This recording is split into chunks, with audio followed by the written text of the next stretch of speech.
Almighty God, we pray for your blessing upon this council, help and prosper its work for the advancement and benefit of its people, so that peace and happiness, unity and justice may be established amongst us all. Amen. Amen. Thank you. Manningham City acknowledges the Wurundjeri people as the traditional custodians of the land we now know as Manningham. We pay our respects to Wurundjeri elders past and present and value the ongoing contribution to the cultural heritage of Manningham. I welcome all members of the public here tonight to this council meeting who have come along to observe the proceedings. I would like to advise those present that tonight's meeting is being audio and video recorded. All care will be taken to maintain your privacy. However, as a visitor in the public gallery, your presence may be recorded. By remaining in the gallery, it is assumed your consent is given in the event that your voice or image is broadcast. Manningham Council would also like to acknowledge the contribution made to Manningham over the years by people of diverse backgrounds and cultures. All council meetings are controlled by a meeting procedure local law. I will introduce each item of business as listed on the agenda by calling it by number and by reading the title. I'll then call for a mover and a seconder of a motion on the item before opening any debate. Only councillors are able to join the debate on any item. Councillors may adopt the officer's recommendation in the report or propose amendments and supplementary motions. I draw your attention, gallery, to the two opportunities for you to ask questions tonight. Verbal question time allows people who registered prior to the meeting to ask questions, but only about issues which are not on the agenda. Written questions are dealt with towards the end of the meeting, and these can be about any issue, including items on tonight's agenda. Item 2, apologies and requests for leave of absence. There are no apologies. Councillors, it is with deep regret that I must inform you of the recent passing of Eric Rubens. With your agreement, I would like to suspend standing orders for Council to pass a motion of condolence. Do I have a mover? I'd like to move that motion. Thank you, Councillor Galbally. Do I have a seconder? Thank you, Councillor Kleinert. I'd like to move that the... Just wait. Standing orders have been suspended. Do I have a motion? Do I have a mover for a motion? Yes, I'll do that one too. Thanks, Councillor Galbally. Do I have a seconder? Thank you, Councillor Kleinert. Motion. Okay. I'd like to move that Council place on record its sadness at the recent passing of Eric Rubens. Record its appreciation of the contribution by Mr Rubens as an active member of the Manningham business community, and also extend its sympathy and condolences to Mr Rubens' family at this difficult time. Thank you. Thank you. Are there any other speakers? Thank you, Councillor McLeish. Thank you, Mr Mayor. Mr Mayor, it's a sad day that we've lost someone of the standing in our community of Eric Rubens. He has been a great volunteer in our community in so many ways. Some of you may not know of his decades of involvement as a volunteer with CAMS, working at the Australian Grand Prix every year, volunteering, becoming a senior member of the organisation of volunteers at CAMS at the Grand Prix. This was not only his commitment to community, but also his passion. He's a family man. He leaves a wife and 2 children behind, a dedicated family man, a dedicated small businessman also in our community. He's been a significant contributor to Rotary in Templestowe, and he was indeed the president-elect for the coming president-elect of Templestowe Rotary. But unfortunately for Templestowe Rotary, he's not going to be able to fulfil that commitment he made once again to his community. He's also been a significant mover in terms of the Manningham Business Network and the Manningham Business Awards. Eric was a great motivator in our community, always a positive influence, always a happy smile, and always ready to give of himself to his community, whether that was in his time or whether from his wallet to make donations to community causes to help raise funds.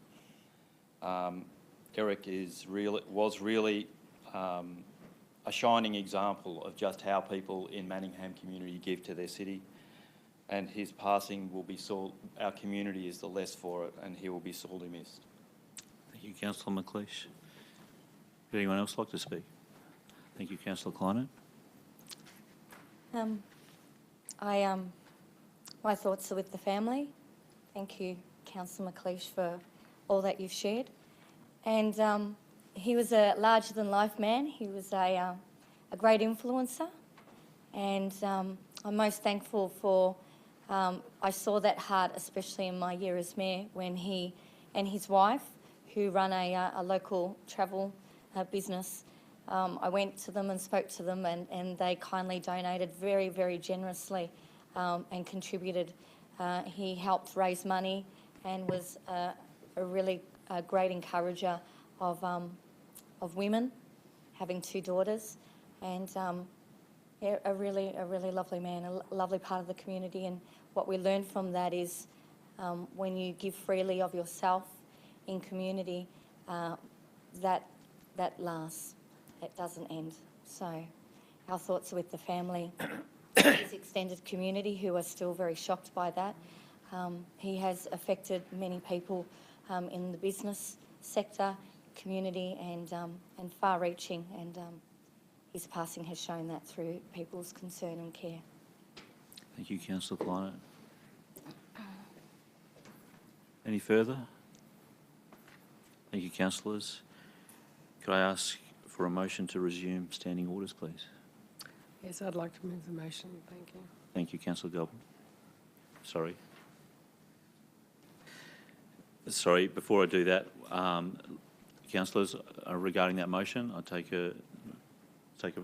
We normally stand in assent in silence. Okay. Thank you. We'll stand, if you would like to make the motion, we'll stand in assent.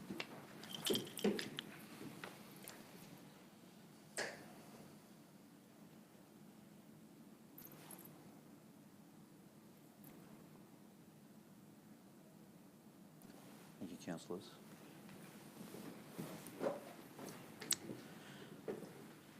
Councillor Galway, thank you. Okay. I move that the standing orders be resumed. Mr. Mayor. Do I have a seconder? Thank you, Councillor Kleinert. Do we need to take a vote on that? No, okay. Standing, councillors, all those in favour of the standing orders being resumed? Thank you. That is carried.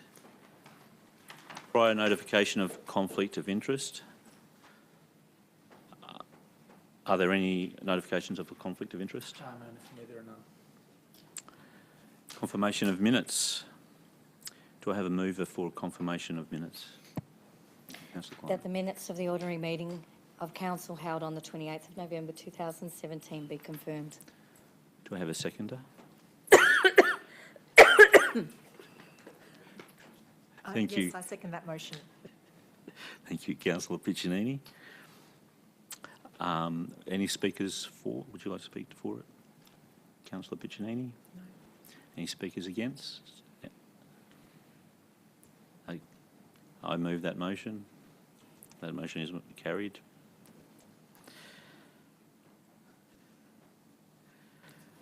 Okay, verbal questions from the public, item 5. There are no questions, Mr. Mayor. Thank you. Item 6, presentations. There are no presentations. Item 7, petitions. There are no petitions. Item 8, admission of urgent business. There are no items of urgent business. So we'll move on to item 9, planning permit applications. There are no planning permit applications for our consideration. Item 10, planning and environment. 10.1, amendment C117 to Manningham Planning Scheme, Rural Areas Discretionary Uses, Ministerial Authorisation. Do I have a mover for that motion? Thank you, Councillor McLeish. Mr Mayor, I move that the recommendation be adopted. Do I have a seconder? I'd like to second that motion. Thank you, Councillor Galbally.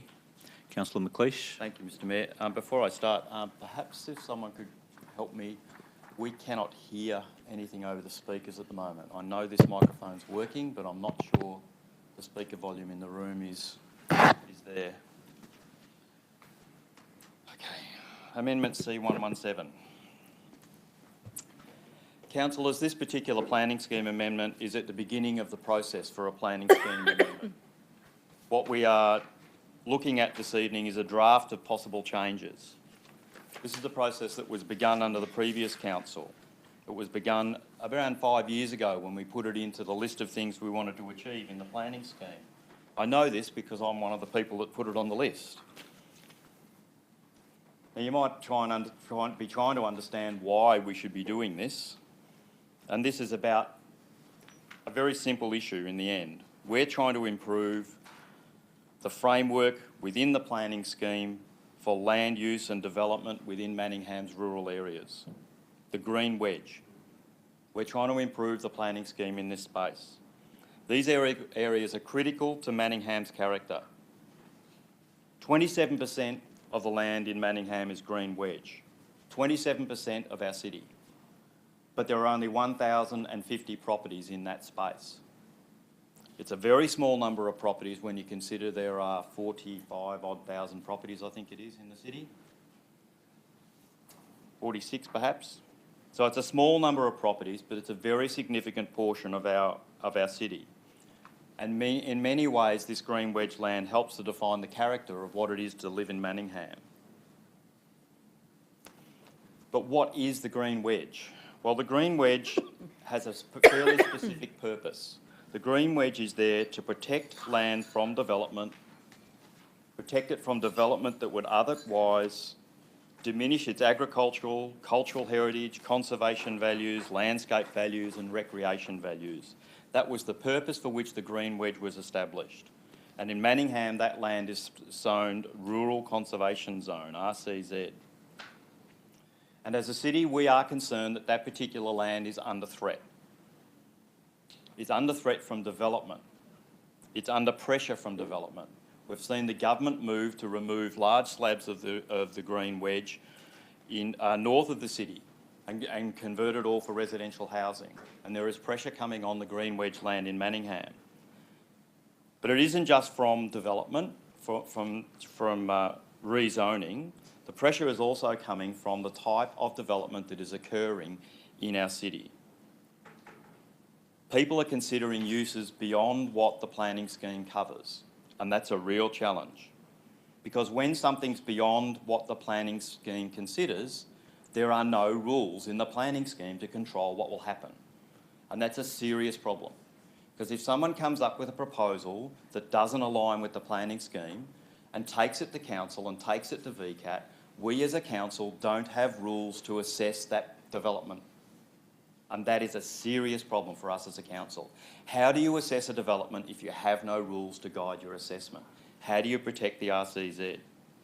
So we want to make sure that we have some rules in place which will provide guidance to council officers in assessing proposals which fall outside the uses that are allowed in the green wedge.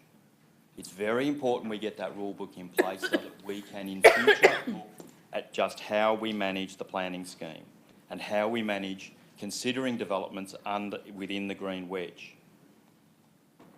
We're very keen to make sure that there is an economic basis for owning land in the green wedge and for maintaining and conserving the environmental value of that land. And that is quite critical because as the value of that land has escalated, rural uses have diminished. It is no longer affordable to buy that land and use it for agriculture. And that is going to mean that there is a lot more pressure to invent new uses for that land. So we have to find a way to protect it. So what we are doing is we are looking at changing the planning scheme and introducing some controls.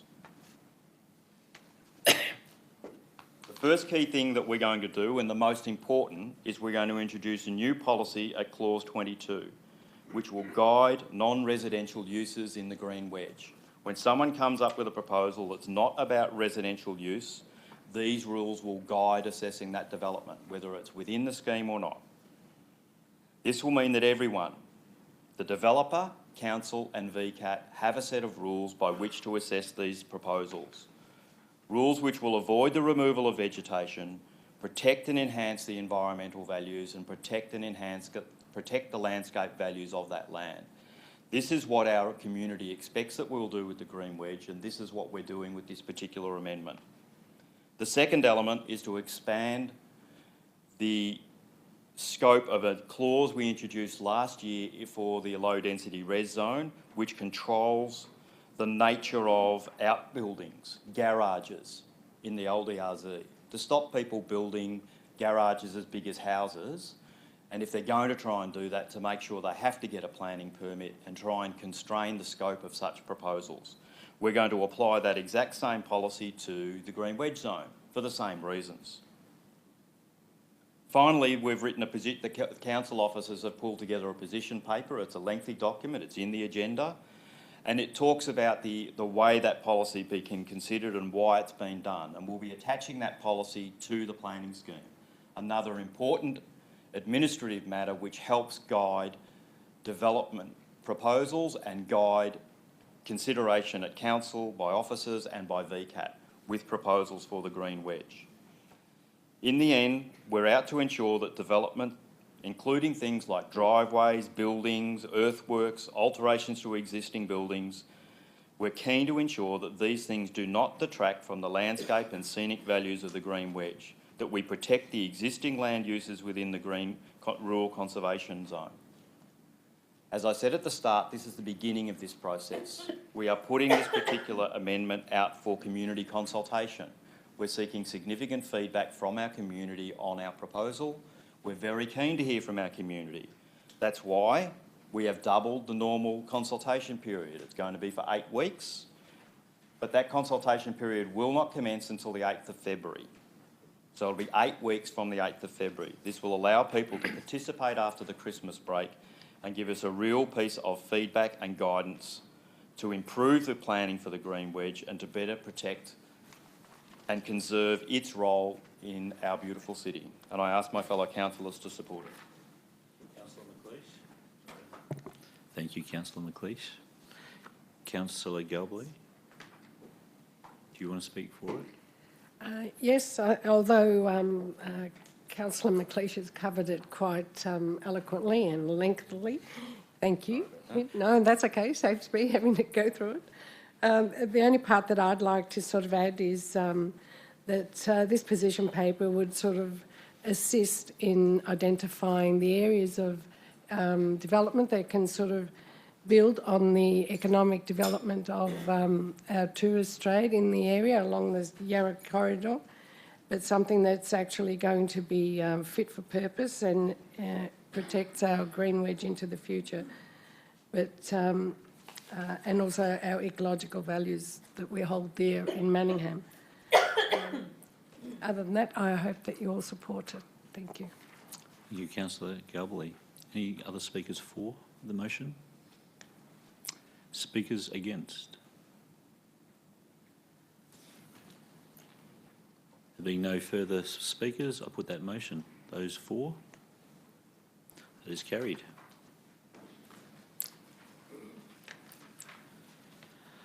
Item 10.2, Amendment C123, Municipal-wide Public Open Space Contribution Rates, Adoption of Amendment. Do I have a mover, please? Thank you, Councillor Chen.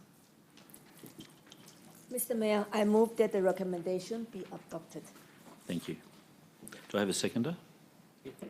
Thank you, Councillor Zafiropoulos. Councillor Chen. Yes, Mr. Mayor.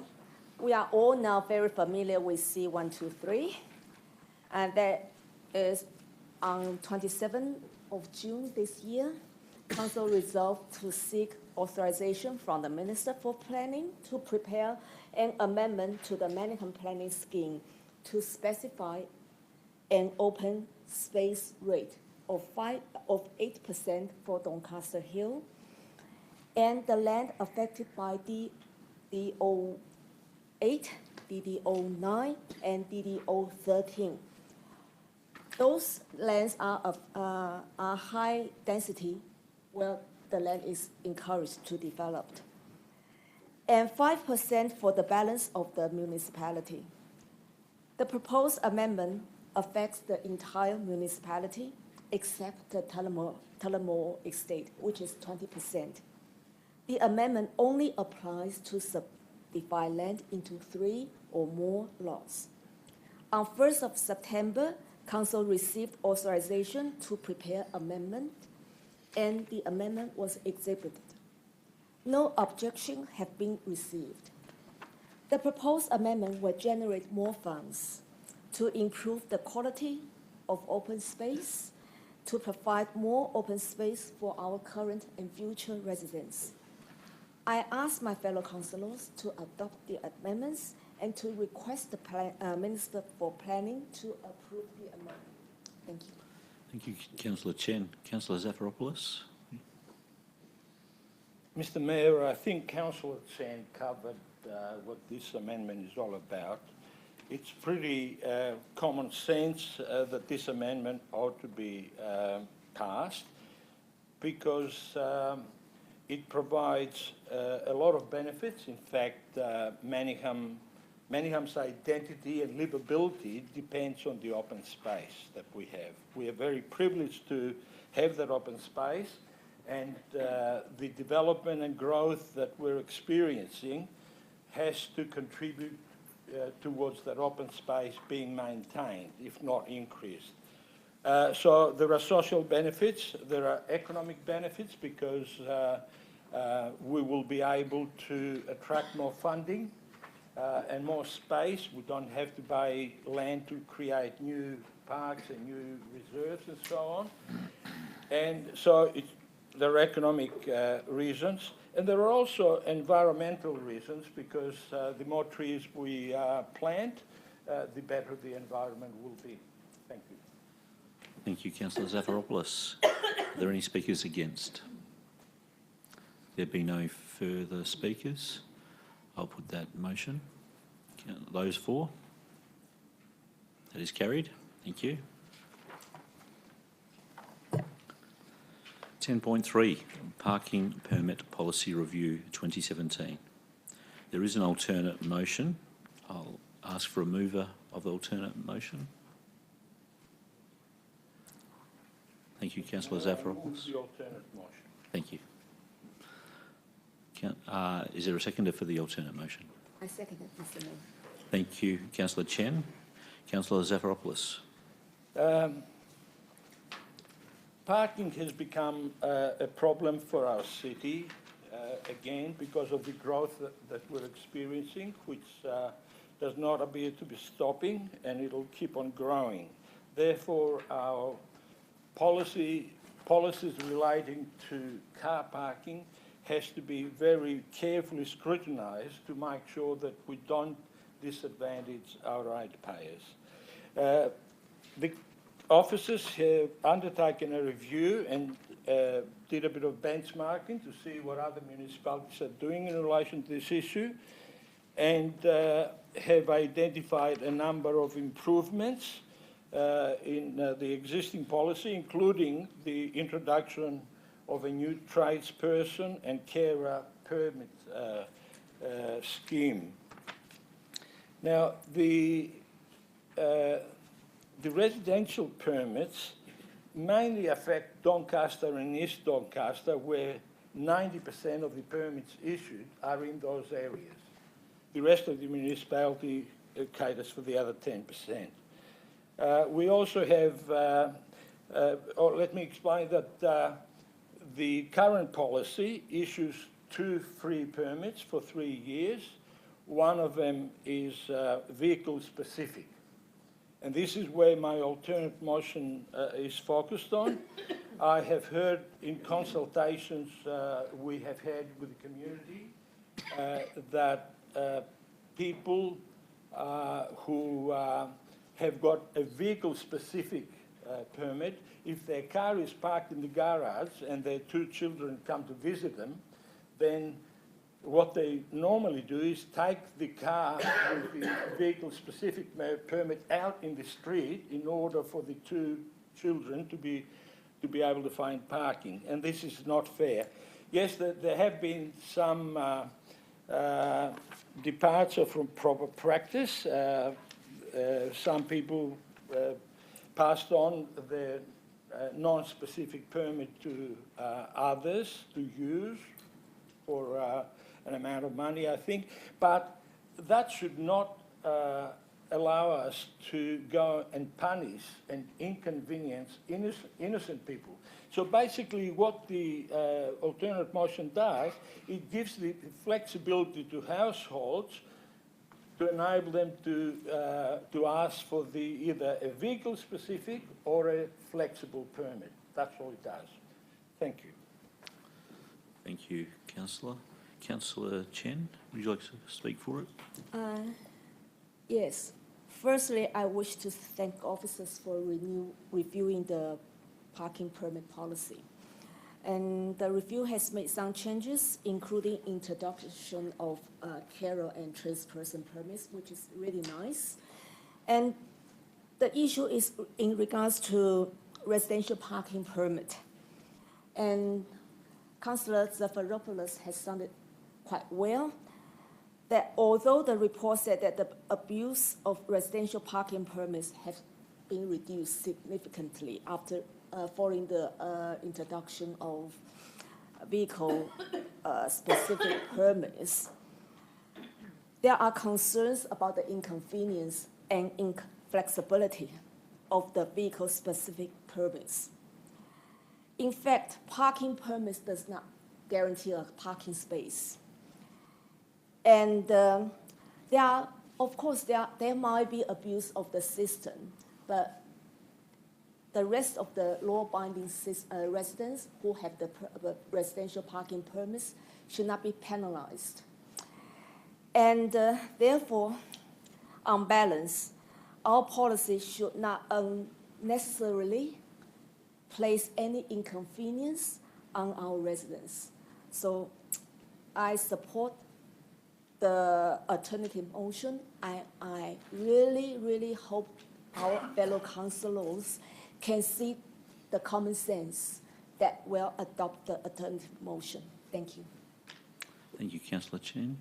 Any speakers against? Thank you, Councillor McLeish. Thank you, Mr. Mayor. Mr. Mayor, I am in support of the officer recommendation, and I foreshadow that if this particular motion is lost, that I'll be moving a motion to adopt the officer recommendation as it was originally tabled. And I'm against this particular motion only because of the one change that's been proposed. Now, we established this particular policy a few years ago, and in implementing that policy, one permit was tied to a vehicle. And it was tied to a vehicle for a reason, because we were getting problems with people running a secondary market with these permits and renting them out to people. Providing people with 2 flexible permits was resulting in that sort of abuse occurring, and it was a great problem. And the report tells us that when a revised policy was implemented and when we tied a permit to a vehicle, the abuses basically collapsed and the problem, for the most part, disappeared. So I'm advocating that we continue with that policy in that particular regard, because I think it has been effective. We are saying that we will continue to issue 2 permits per household. One of them will be tied to a specific vehicle. A second permit is available for flexible use for visitors and other family members. And indeed, the homeowners can apply for a 3rd permit for their property, so they can have 2 flexible permits for their vehicle. The 3rd permit comes at a fee. This is about managing available parking, on-street space for parking in our community. Areas where we introduce permits are areas that are constrained with a limited available parking. They're where parking contention occurs. That's why the permits are issued. They're issued to enable residents to park on the street in permit zones, setting up permit zones for residents to enable them to use the street, and setting up other areas of the street for non-residents to park in. It doesn't constrain the whole street to residents only. There are other parts about this policy that are very good. We're introducing a tradesperson permit, which is a short-term permit for 12 weeks to be applied for by a property owner when they're doing some works on their property. A very good strategy. Community is asking for this. We're introducing a carer permit because we have carers visiting properties where there are parking permit controls. This will improve the situation for carers to allow carers to regularly visit properties and not run the gauntlet of getting a parking ticket. There are other minor changes to the policy. These are good tweaks. It's been well put together by the organisation, and I ask my fellow councillors to support the original recommendation, as I think it is appropriate, and therefore I ask you to oppose the alternate motion that has been moved. Thank you, Councillor McLeish. Any speakers for? Thank you, Councillor. Mr. Mayor, I have a clarification. Question? Yes, a question for clarification. Thank you. Oh, clarification. The one vehicle-specific permit for the residential homes also is allowed to have 2 visitor general permits. Is that correct? That's what this policy seems to state. I'm just wondering if that's correct, because I heard 2 different versions. So under the policy that's in, through you, Mr. Mayor, under the policy that's in the papers, the recommendation is that there is one vehicle-specific permit and there is one general permit that's applied. Okay, so there is only 2 for the one home. That's right, Yep. Councillor. unless they apply for a And at this third. point, we've got 2 for the one home, the one is vehicle-specific. Is that Additional one correct? can be applied for. And an additional one can be applied for. Yeah. Okay, so that was, okay. Thank you. Thank you, Councillor Haynes. Any more speakers? No? Thank you. Thank you. I'll put that alternate motion then. Sorry. Actually, sorry, Councillor Zafiropoulos, you have the right of reply. Right. Oh, Chair? No, no. Do you have a question, Councillor Goff? Look, Mr. Mayor, I'll get up and speak to this particular motion, and I'm in a bit of a bind here myself because I do understand the concerns that people have, especially those people that are living away from the development, but people are choosing to park in front of their properties because there aren't any parking spots any closer to some of the developments. And these particular permits, the residential permits, actually started quite a number of years ago, where people around essentially the shopping centres at the time found that they weren't able to park outside their own home. And so therefore, if they had, it was always blocked out with people. Often it might have been the traders or whatever parking in front of their homes all day long, and therefore they couldn't have anyone visit them in their home. So we introduced a scheme.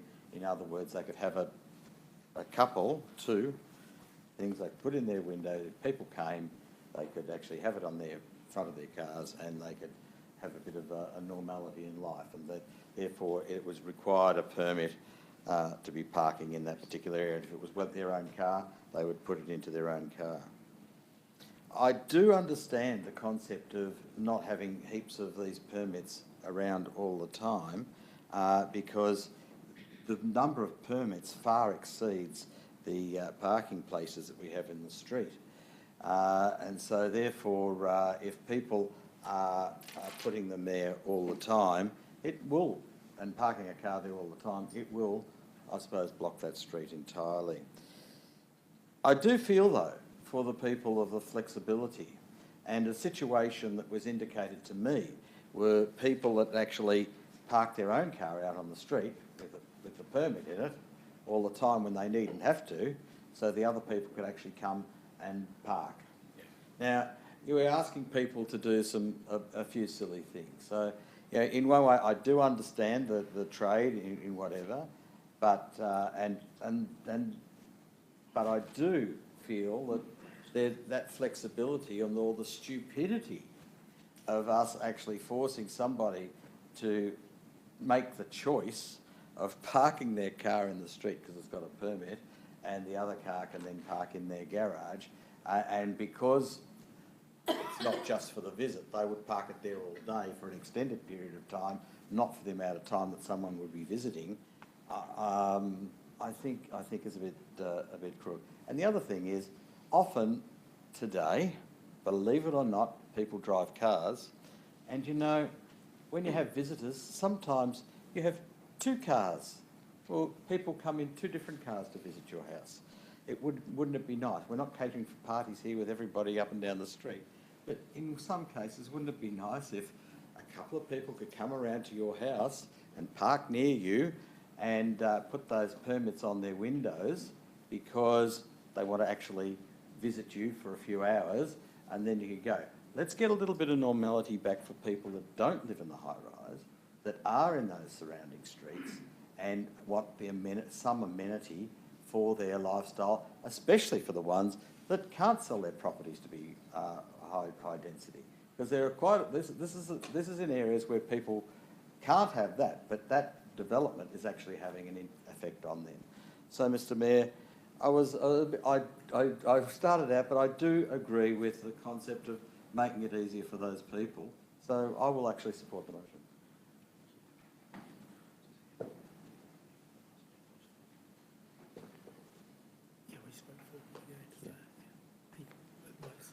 Okay. Councillor Zafiropoulos. I think Councillor Goff has said most I would have liked to say as part of my right of reply. So let me simply state that just because some people abuse the rules that we set out for them, we shouldn't necessarily then go and penalise or inconvenience every other person who's got good intentions. And the good intentions have been already outlined. There are elderly people with 2 or 3 children, and by having a vehicle-specific permit, they're inconvenienced. And they do exactly what Councillor Goff said. They park their car all day outside their home, thus making it very difficult for other people with permit to use it. So I strongly support that motion. Thank you. I will put it to a vote. Those in favour of the alternate motion? That's carried. Thank you. Well, those against. Oh, sorry, those against. Still carried. Thank you.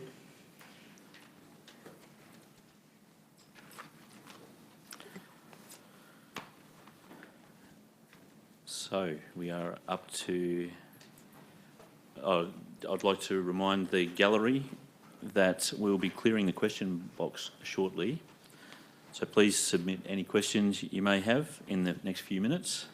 I would also stress that I will deal with a maximum of 2 questions per person. If you have more than 2 questions, please submit these additional questions in writing to the council through the normal channels. Item 11, Assets and Engineering. 11.1, King Street reconstruction, Melbourne Hill Road catchment and McDonald Avenue, Princely Terrace drainage improvements. Do I have a mover? Councillor McLeish. Thank you, Mr. Mayor. I move that the recommendation be adopted. Do I have a seconder? Thank you, Councillor Kleinert. Councillor McLeish. Thank you, Mr. Mayor. Mr. Mayor, this is about whether we continue to have special rates and charges scheme. That is essentially the nub of this particular motion. The motion in the end the recommendation in the end talks about 3 specific schemes that are in flight at the moment. They're the 3 that are mentioned because they are in flight. But in the end, this is about us as a council having a policy as to whether we're going to have these special rates and charges schemes in future. 5 years ago, when I first started on this council, my view was we should always have special rates and charges schemes for these sorts of projects because that's the logical part of the process. When people buy a new home, all of these sorts of pieces of infrastructure are built and they're built into the cost of the home. When we're looking at these schemes, often what we're doing is upgrading existing infrastructure. and the homeowners haven't paid for that. If it was a new home, they would pay for it. If it's an existing home, they haven't contributed to that upgrade. Therefore, the policy should require them to make a contribution, just like a new property owner does. And then after 5 years on council, I've learnt just how hard it is to get special rates and charges schemes delivered. I've discovered the incredible amount of time and energy that has to go into preparing these schemes, working with the community to shepherd the particular policy statements through, going through all the community consultation, writing all the professional papers. There is a very, very significant cost to the community for this, because in the end, when the cost comes and council officers have to invest thousands of hours into researching these projects, that's a salary cost to council, and anything that costs council in salaries costs the ratepayers, because the ratepayers pay the bill. In the end, it's always the ratepayer that pays the bill in local government. You might get some grants from government to do a few things, but in the end, the ratepayers do the heavy lifting. And what I've discovered is that the cost of running these special rates and charges schemes is inordinate. It doesn't justify the process, it doesn't justify the argument, it doesn't justify the angst, and it doesn't justify the hip pocket impact that it has on the community, because there are those in the community who struggle to pay the bill. Yes, we have mechanisms that will allow the bill to be deferred, and there's all sorts of great fine words in the process, but in the end, that's not what the community sees. What the community sees is the cost. So I am asking my fellow councillors to support this particular motion. This will mean that council will foot the bill for these projects. It does not mean the projects will stop. These projects will go ahead. But the council will bear the cost of the projects in their entirety. The other thing that will happen, of course, is that council will still engage with the community about the development of these projects. There will be reference panels around these projects where necessary, where the community wants that engagement. We're already seeing just that sort of process with Jumping Creek Road. There's a substantial reference panel. There are 3 councillors on it. There's a large number of community people on it, and they are influencing the design and outcome of that particular development project. And I expect the same will continue with these at least 2 of these proposals, if not all 3. But I ask my fellow councillors to support this shift in policy, because I think it is the right thing to do, and I've learnt this through a lot of time, a lot of energy and a lot of angst in the community as some of these projects have been advanced. And I ask my fellow councillors to support the recommendation. Thank you, Councillor McLeish. Councillor Kleinert? Any speakers against? Am I allowed to say anything? I'll allow that. Thank you. All I'd like to add to what Councillor McLeish says, I always seem to be coming straight up to you, Paul. I mean, Councillor. Is as well as it, let going of special rates and charges, making economic sense, and sort of looking at how it costs council by just introducing special rates and charges. I actually support that we do drop the special rates and charges, but because I don't think it justifies it to the community that we continue running SRCs or special rates, because as the community, in the community's mind, they pay their rates and they believe that as a total equitable way ahead, that any capital works that council sort of want to do in the future after they've bought their property, that it, and whether it's drainage or for any other capital works, that the most equitable thing and fair thing to do is to pay it through your rates, which is what everyone else is doing. So I hope that we all support this. Thank you. Thank you, Councillor Gubley. Anyone else? Thank you. I'll put that motion. Sorry, yes, sure, Councillor Haynes. Thank you, Mr Mayor.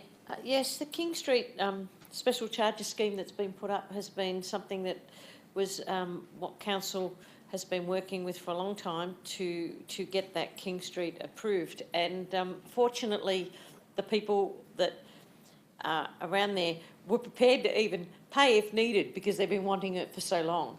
And there are also other special charges schemes over the years that some and many residents have been made to be involved in and be part of in the past, that hopefully we will still be able to do the things that are needed for the community with all of these infrastructure issues, and not do any more of these special rates and charges schemes unless it's specifically needed. So I look forward to working with the King Street reference panel and hope that we pass this motion.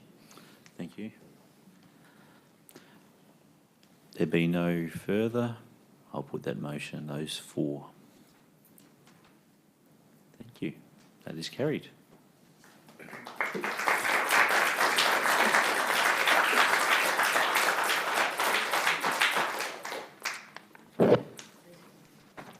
Clearly we've got some happy residents and ratepayers. Item 12, community programs. 12.1, community grant guidelines.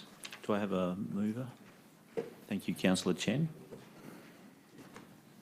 Mr. Mayor, I move that the recommendation be adopted. Thank you. Do I have a seconder? I second that motion. Thank you. Councillor Chen? Yes, Mr. Mayor. Manningham Community Grant provides funding to non-for-profit organizations and groups to deliver activities in Manningham to enrich and support our community. On 27th of June, Council allocated $1,700,000 for the 2018 and 19 Community Grant Program. Council has also conducted surveys of the program, and the majority responses, they are happy with the programs delivered and the customer service. And they are also extremely satisfied with the training programs, which they ask for more from Council. And the attached draft guidelines has been amended to further improve the program, including simplified language to assist the applicant and the assessor. Also, greater clarify in regard to the equipment purchase and a co-contribution of up to 50% of the small grant equipment purchases. An updated community grant panel assessment terms of reference is also prepared. I ask my fellow councillors to support the officer's recommendation in regard to the Community Grant Guidelines 2018 and the revised Community Grant Panel Terms of Reference. Thank you. Thank you, Councillor Chen. Councillor Piccinini. Nothing further to add. Any speakers for or against? Thank you. I'll put that motion. Those 4. That is carried. Thank you. I'll just give a break. I understand that a lot of the gallery may have come for a previous item. If you would like to leave, you're welcome to stay, but it's probably not going to get much more interesting. Merry Christmas, everybody. Thank you. Can I just thank you all? Thank you.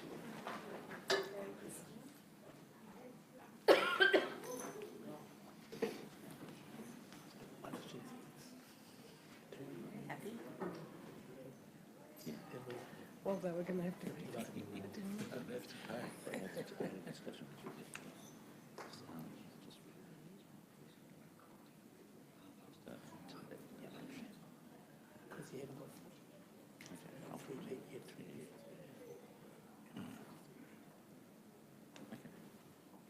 Take that on board.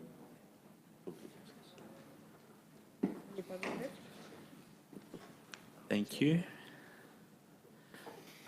12.2, Arts Advisory Committee Terms of Reference. Do I have a mover? Councillor Piccinini. I move that the recommendation be adopted. Thank you. Do I have a seconder? I second that motion. Thank you, Councillor Galbally. Councillor Piccinini. Mr Mayor, in line with council policy, the Arts Advisory Committee Terms of Reference has been reviewed in this council term, and this motion seeks to endorse the proposed revised terms of reference. In essence, it's proposed that the committee will have 6 community members, and they'll have a diverse knowledge and understanding of the arts.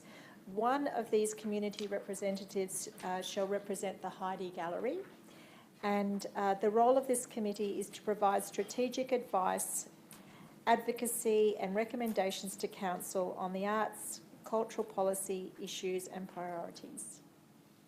Thank you, Councillor Piccinini. Councillor Galbally? Nothing to add, thank you. Any speakers against? I'll put that motion. Those for? Thank you. That is carried. Item 13, shared services. 13.1, 2017-2018 mid-year budget review. Do I have a mover? So moved as on the paper, Mr. Thank you, Councillor Goff. Do I have a seconder? Thank you, Councillor Haynes. Councillor Goff? Thank you, Mr. Mayor, and I suppose it is fairly good news for the organisation. Reading through the mid-year summary here, we're probably doing a little bit better than on par. Quite honestly, you have a bit of a guesstimate in May, June as to how things are going to pan out, and you get to this stage of the year and you start working out where the expenses are, what you have done, what you haven't done, and then you do a minor rejiggle and see how it all, so we can actually spend the money.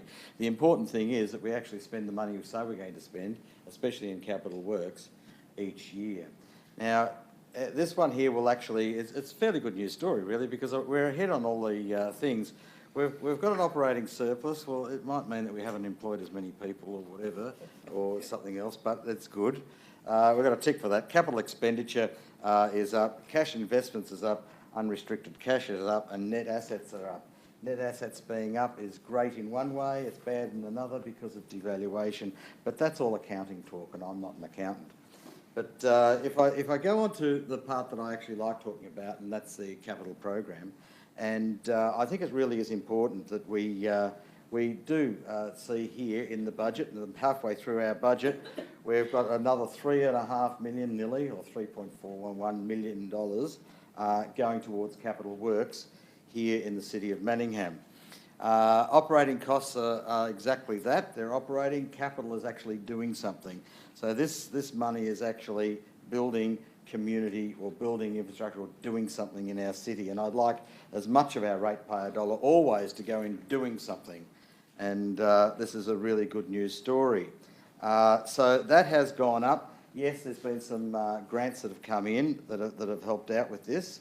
And there has been a $0.8 million carry forward from the previous year. So that's where things hadn't been finished off that were budgeted in the year before that has carried through. So that's we'll try and neglect that little 800,000, but it's a small amount in comparison to a capital works budget or a capital program budget that is quite immense.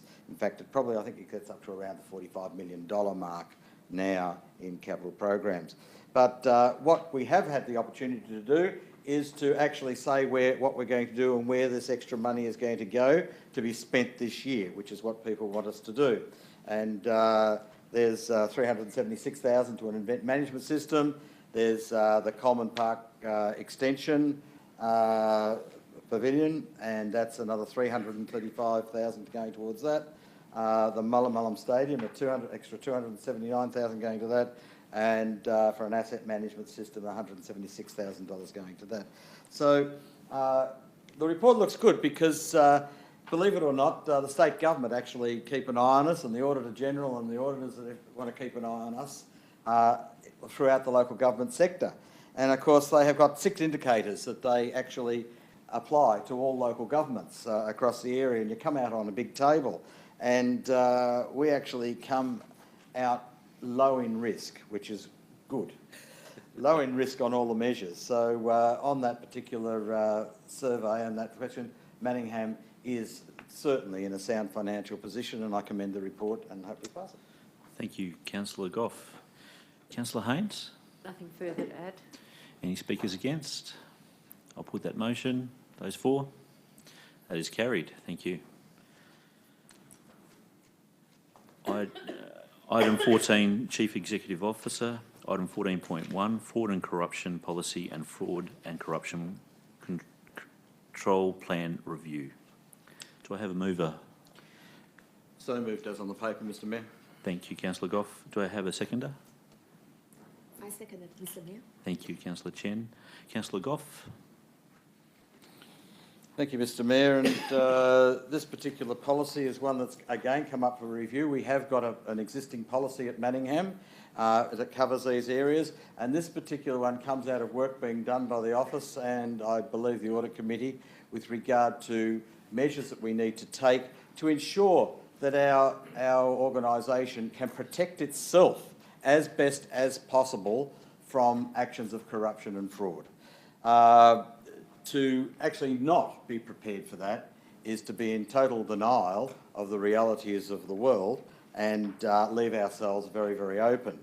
And I must commend this document. This document is divided up, not only explaining actions that we believe are fraudulent, that everybody in the organisation can actually read and understand. It has sections there on the roles of different people. If you do discover stuff, how you go about it. It's expanding the people that we can contact and talk to about this, and really clarifies a pathway if there is any theft or corruption or fraud within the organisation of how we go about sort of working through it. And it's got areas there for people that work here, for people in the community that find out about it, for councillors and all the people, just the directions are there, and it's very, very clear with regard to where we go. So it's I think one of the important bits is it's being very clear in the organisation for everyone in the organisation to know how and where you go when you have come across a situation of questionable action.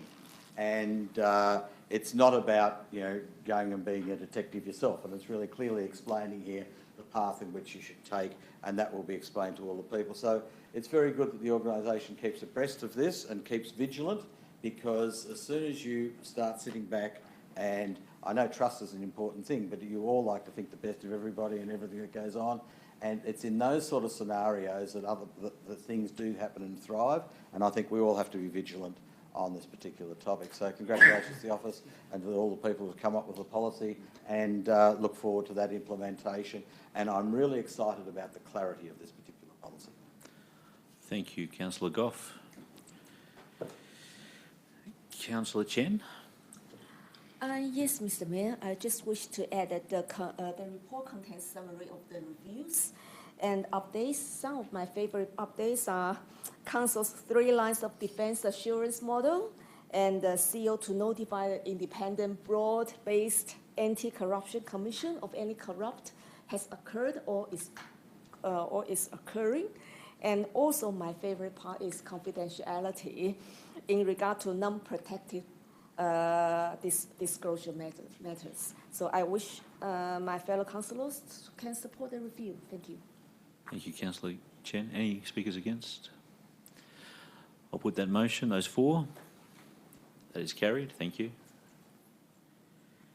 14.2, Freedom of the City Policy Review. Do I have a mover? Yes, Mr. Mayor. I move that the recommendation be adopted. Thank you, Councillor Piccinini. Do I have a seconder? Councillor Kleinert. Thank you. Councillor Piccinini. Thank you. Mr. Mayor, this motion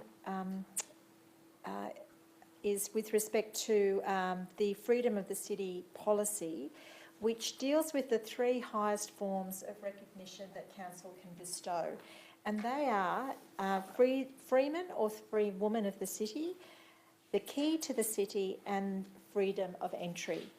On review, Council has seen a need to broaden the scope of one of these awards, and that is the award of the Key to the City.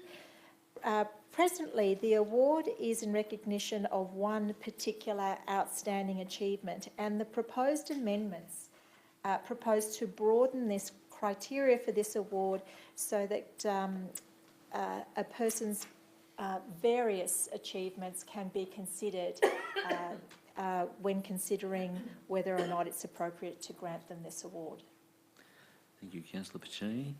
Councillor Clinett? Any speakers against? I'll put that motion. Those for? And carried. Thank you. Item 14.3, Meeting Procedural Law 2017. Do I have a mover? Moved as on the paper, Mr Mayor. Thank you, Councillor Goff. Do I have a seconder? Thank you, Councillor McLeish. Councillor. Mr Mayor, I have a question of clarification before the good councillor speaks, if I may. I ask officers to have a look. You'll be surprised to note, councillors, that I think I might have found a typo in it. That's important, I'm sorry. Page 10 of the clause 15 on page 245 of the council agenda. I'm fairly certain that 15.4 should say 13.7 and 13.8.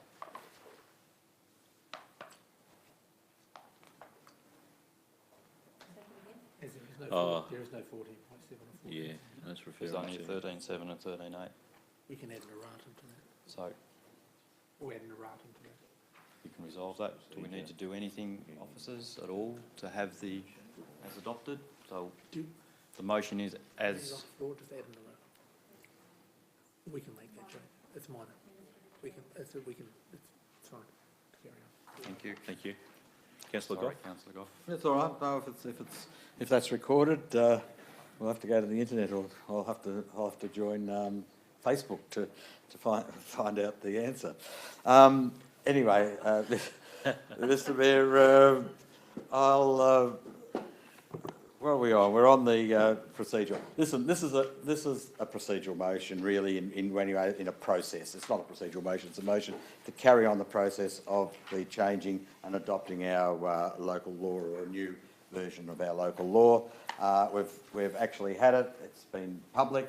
People have had a read of it and everything else. We've agreed on it. Now we're just saying we're going to actually go through the formal bits of actually making it apply to us, which it doesn't apply to at this meeting, but into future meetings after this, it will apply. So we've got to tell the newspaper and the local government authority, and who else do we have to tell? We have to publish it. We have to publish it. So. You have a copy of the cap. And so therefore, Mr Mayor, I'm not going to talk about the contents of it. We talked about that when we actually put it out. This is it. So I thank for the numbering system, but perhaps they were Roman numerals. Thank you very much, councillors. I hope you'll support it. Thank you. Thank you, Councillor Goff. Councillor McLeish. Thank you, Mr Mayor. Councillors, I'm quietly confident that you'll be supporting this particular motion, but it's incumbent upon me to point out one of the best improvements that I've seen in these meeting procedure local laws in my time on council. There's been an excellent review by the council officers to produce this revised version. There's been a lot of cleaning up and tightening up of the clauses and the terminology. But the substantive change that I like is the change in the role of question time. Because from this time going forward, under these new procedures which we are about to adopt, we will have a public question time at the start of the meeting, which will allow people to ask questions before we make decisions about items that are on the agenda.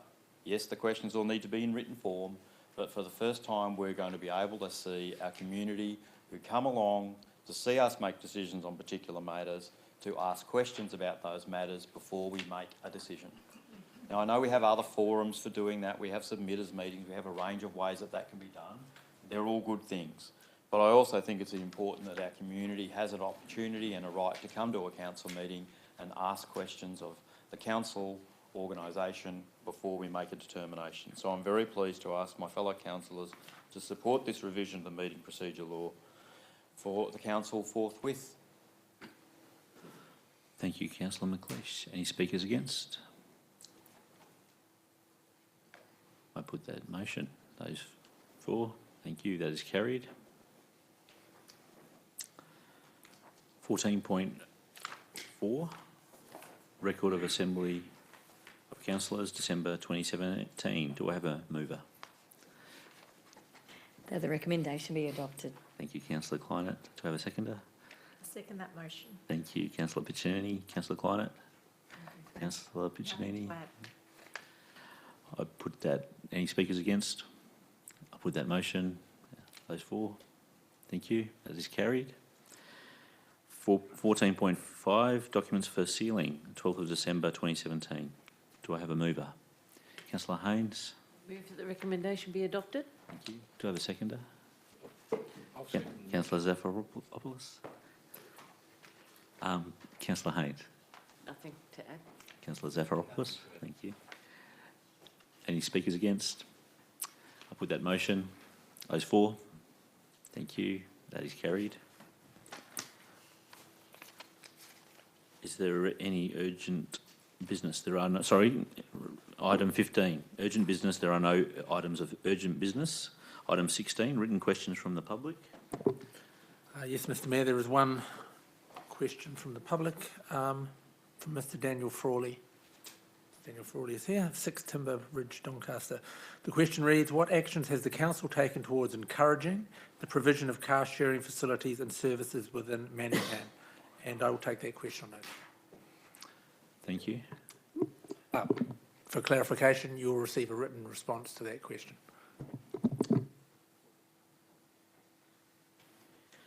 Councillors, item 17, councillors' question time. Are there any questions from councillors? Thank you. Item 18, confidential reports. There are no confidential reports. And thus the meeting is closed. Thank you.